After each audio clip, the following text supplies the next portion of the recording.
31 is the time now. You know, we're just hours away from Air Force One touching down right here in Michigan. President Trump expected to arrive in our state to talk about the auto industry, specifically auto emissions. Our Matthew Smith is live at Willow Run, where the president is set to arrive later on today. Good morning, Matt.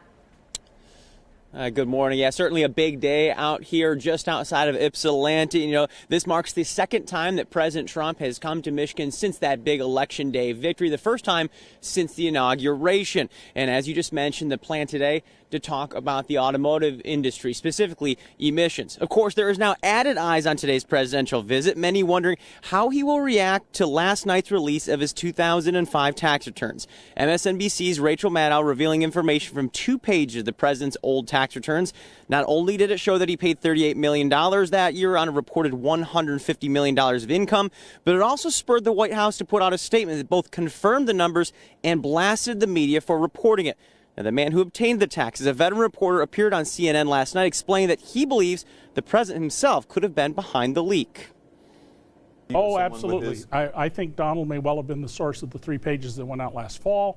Donald may well have been the source of the really sleazy pornography pictures of his wife that were taken when she was young that the New York Post published in July and August. That's what you believe. That's not CNN's report. No. I think it's entirely possible.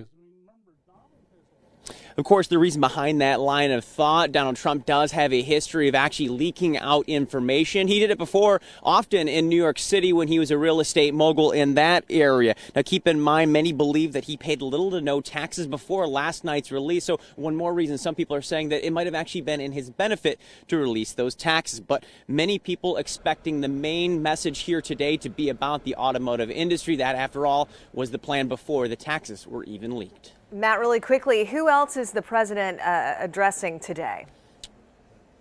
Well, it's not just the public or the workers, but really the top auto executives. Those are the people who have been lobbying for changes about the emissions that we're talking about. This comes back to how he's talking about regulations and actually pulling back on regulations. Many of the top automakers are saying that the fuel efficiency of vehicles, it's really hard to meet the standard of how many you need to sell currently under the regulations that are set by the federal government. This could be the opening for a change there. We'll see what happens. All right. Thank you for that live update, Matthew Smith.